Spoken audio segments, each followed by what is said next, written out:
Everyone, welcome back to the channel. Thank you for tuning back in once again. I really appreciate it if you're returning. For those who are new, go check out some of my previous videos and shoot a subscribe. But anyways, we got more stuff on the FC today. We're starting to get some more parts in, so we're going to work on opening those up, go through what I've got, and get to installing them. Pardon the dusty hood. First box we got right here is this very generic looking brown box. I'm gonna open this away from the camera so you can't obviously see my address in there. Yay, packing peanuts. Okay, box here. Try not spill a ton of these around. We got a clutch slave for the R154. Oh, it looks like they put the line in here too. I ordered this nice clutch line too from them, this flexible line. I do have a solid line that I was thinking about running, but I think this will just be a nicer piece and it'll look nicer in the engine bay. And then we have our clutch slave, finally, for my R154. I don't know why I put this off for so long, but I got it. So we can put this in and finally have a working clutch. Hi Drift Motion, can you please send me a sticker? Thank you. Side note, little quality of life improvement in the shop space, if you call it. Found my old portable AC unit from when I had my house and apartment and figured, oh, why not? And it's actually putting in a little bit of work right now. Thing feels pretty nice in here. 1 week later. All right, fast forward to today, well, present day being August 3rd. Just was up at Scrapyard's Friendship Cup 4 this weekend. My goodness, what an event. I legitimately think it's my favorite drift event I've ever been to.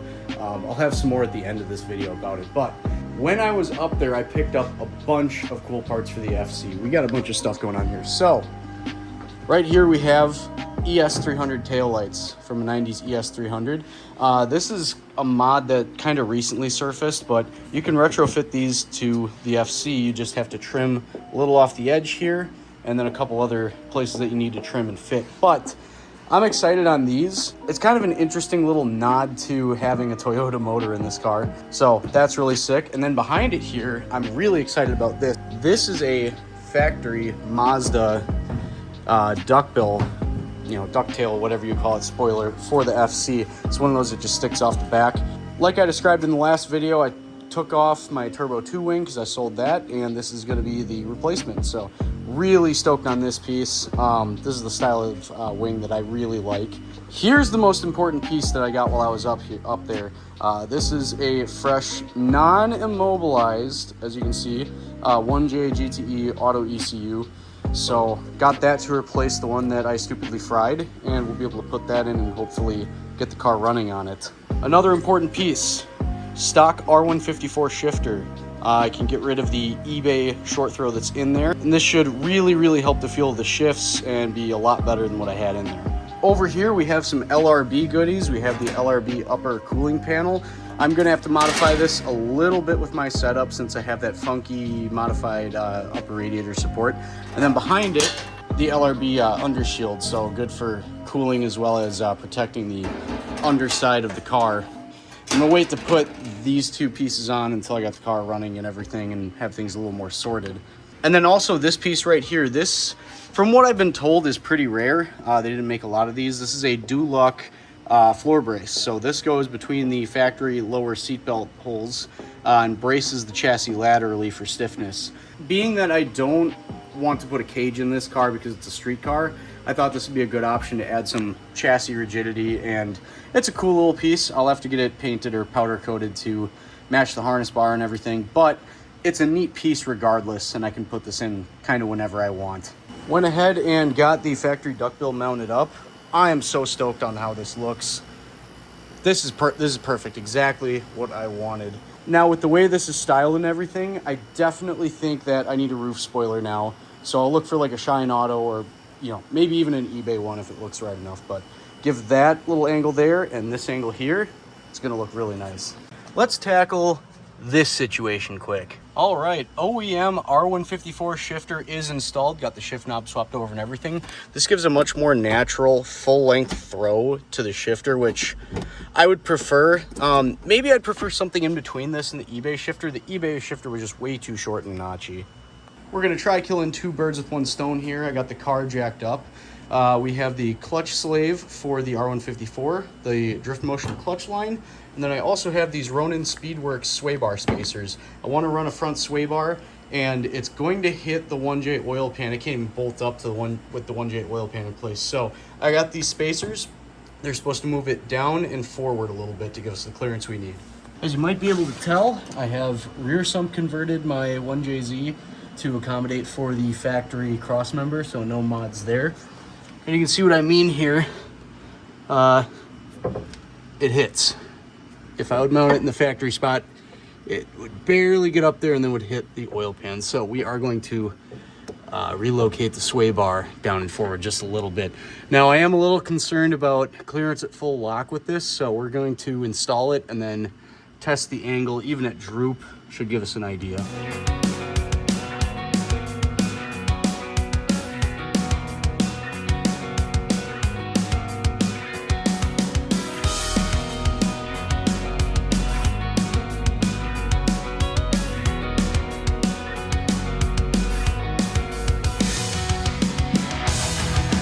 I'm really stoked on these sway bar spacers. They're going to give us the clearance we need across the board. Clears the subframe, clears the oil pan, all of that jazz. So that'll be really awesome to run.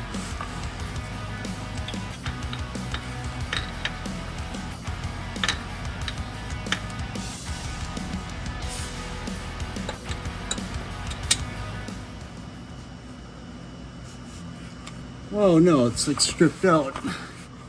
Sick, dude. So the really cool thing about the cheapest R154 on Marketplace is that this bottom bolt hole here is stripped out. So cool. I'm gonna have to drill and tap that, but you at least get the idea here. I don't have any of the inspection plates on, but that's on. I tighten this bolt up. So yeah, we'll have to address that eventually here. But next step, clutch line. Well, it's not really any surprise that I've run into more issues with this. So this is a drift motion clutch line. Nice little hose here. The end of this is a M10 by 1.0 thread pitch. And this master is a Wilwood, I believe it's a 7/8, yeah, 7/8 bore master. Apparently this is a 3/8-24 inverted flare ports on here. So that's not gonna work, and I need an adapter, and straight adapters like this are hard to find.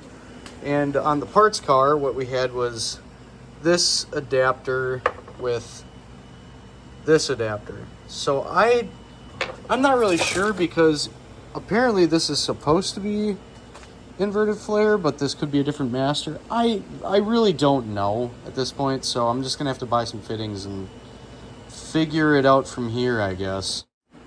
Okay, so things got a little hectic last night. Ran into those clutch issues, you know, both with the slave mounting and with the clutch line itself and the different master, all of that stuff. So I said, screw it, I'm done recording for the night. And then I went ahead and started working on other small things that wouldn't be worth filming, like I bled the brake system. So now I have a filled working hydraulic brake system on this thing, which is really cool. And then a couple other small things, but I went ahead and I stopped at the parts store on my way home tonight from work, and I decided to pick up the parts that I needed to get this clutch working. At least I hope I picked up the right stuff. There's weird information about inverted flare and all this stuff with this stuff. Anyways, I'm rambling on, so let's just get right into it. We're going to start working on the clutch right away. Before I did the clutch, I actually decided to make a PCV line going from the valve cover over to my turbo inlet for the J-pipe. So figured I'd get that done right away. The master cylinder situation has been irritating the crap out of me so far. I thought I had it figured out, but I guess I don't. So the Wilwood master that I have here is a 7/8 bore Wilwood master. It has a standard, it would be 3/8-24 fitting on there. And it's like a bubble flare, a female bubble flare end. So you need like this kind of adapter, and I've gone and tried so many different adapters and fittings so far, and all I can come up with is the same thing that the previous guy had on my donor car, which is a union fitting on this. And then I have this line here, this little adapter uni line that then switches to a M10 by 1.0 thread. And then, somewhere I have a M10 by 1.0 union that'll then go to the hose. Like, this is a mess. This is an absolute mess. I would much rather have put a different car's master in that was right thread pitch and just gotten it over with, but I'm stupid, so.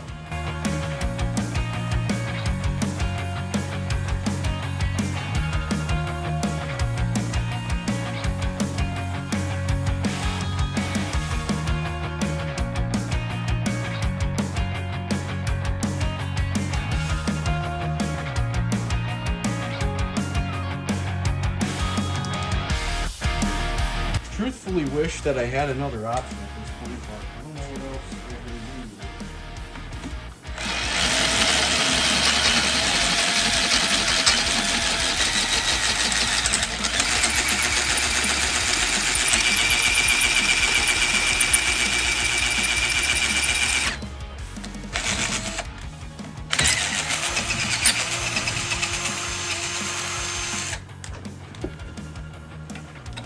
There. That should work beautifully.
For the first time.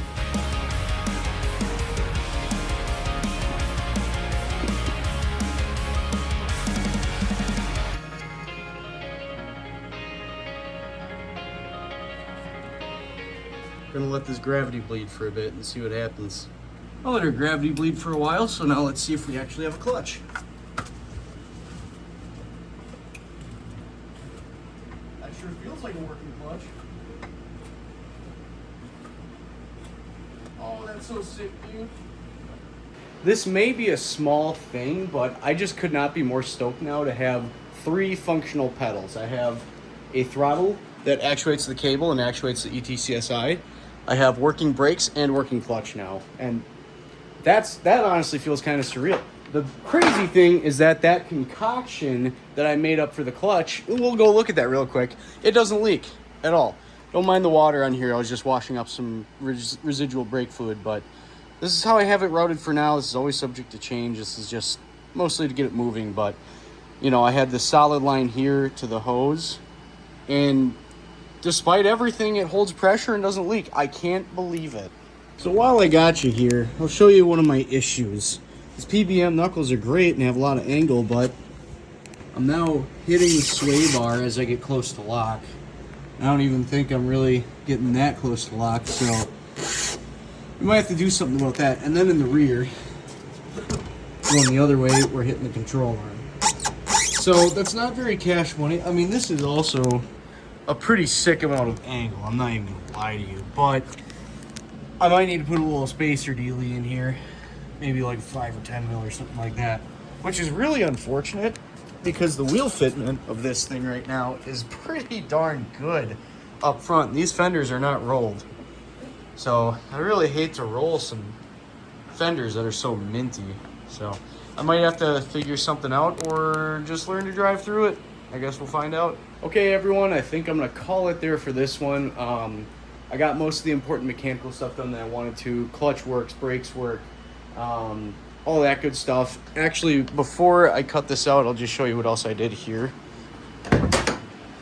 I got this OMP 4-point harness installed to the harness bar, and that's all done. And I put the Duluck brace bar in just for the time being. Wanted to mock everything up and see how it all fit in here. So I have this all done. It's very functional right now. We'll see if I bother with getting paint or powder coat before the first event, but either way, we are starting to be on a really, really good track to get this thing ready for the end of the season. Next video from now, no promises, but we should be getting some very important essential pieces done to get the thing started and running on its own for the first time. So we'll see how that all goes down. Fingers crossed. I'm really hoping this goes well. And somehow I almost forgot, Scrapeyard Friendship Cup. Guys, it's the best event to ever exist. I don't know how else to describe it. I didn't quite make it for the full event the first year when they had it. I unfortunately got really, really sick the week before, and I only made it up there for the tail end of the event. The second year, I drove, and sadly, that's the event the GS broke at. I was hoping to get more seat time there. I made it through the morning session, and I made like 4 runs on Super D, and then the car broke. But the atmosphere around this event is so great because there are so many drivers that come to US Air that normally don't drive here, and everyone's just chill. Everyone's cool. Everyone's willing to meet new people, help out, and make new friends. I mean, Friendship Cup, that's in the name. It's seriously my favorite event ever. I've met so many really cool people and done so many cool things at this event. I didn't make it last year because my family was on vacation, and this year I finally got to go back. I was there for Friday through Sunday, and man, I did not want to leave the track after that weekend. The last hour of the day, I just sat by the fence watching intermediate, just soaking it in, because this was my first event at the track all year. I have not been to US Air or any other drift event or track at all this year. So this was huge for me, and just being around all my friends, meeting all of these people, and just having a great time. I mean, they had a concert at the bowling alley. A whole full-blown concert at the bowling alley. They had Chill Harder out there. Great band, by the way. Like, they put on an absolute banger of a show.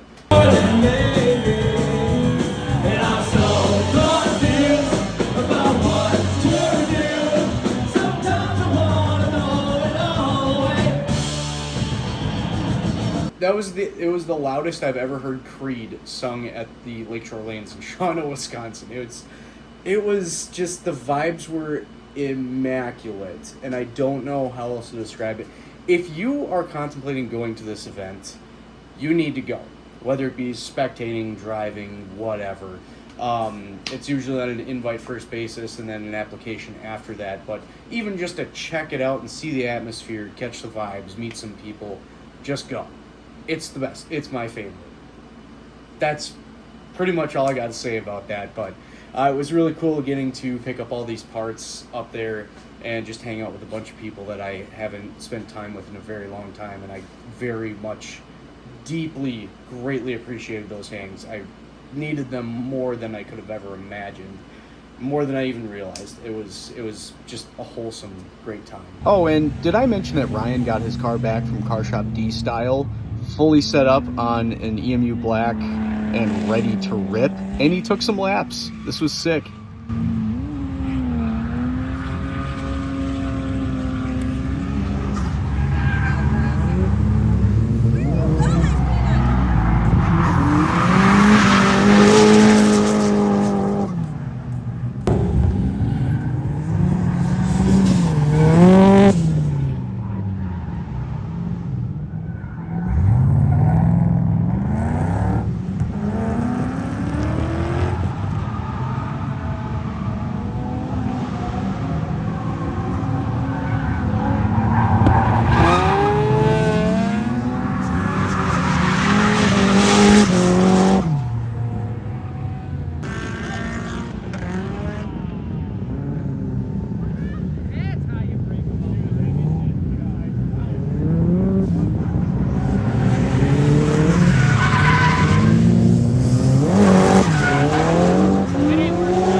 So anyways, with that aside, I'm hoping that I'll be able to drive that event next year.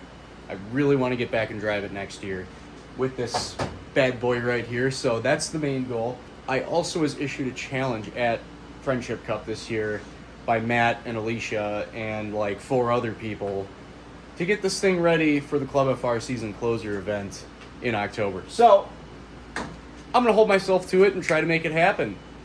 If it doesn't happen, that's fine. No problem with that. I'm not going to be upset about it.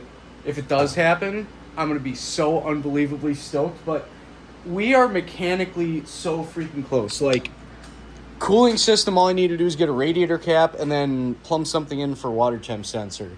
Oiling system, I would probably like to install an oil cooler and oil pressure sensor, but not going to make that number one priority. I mean, realistically, this thing is really, really close. All I need to do is get my fuel rail in, get my fuel fittings in, and all that stuff, and finish the plumbing at the pump for the sending unit, and then we can get this thing started, hopefully, for the first time. That is just crazy to me. I've had this car as a roller for, a year now. Really been working on the whole swap and everything since probably September, October-ish. So, and I was taking my sweet time through winter with it. So, if you can't tell, my energy's up. I'm amped up. I'm trying to keep it level and not get too excited, and then, all that stuff. I'm rambling on. Anyways, guys, thank you so much for watching. I really greatly appreciate it. Like, comment, and subscribe, all that good stuff. I really appreciate it if you're returning. And if you're a first-time viewer, I hope you stick around. I really appreciate it. I'll catch you next time, and as always, God bless.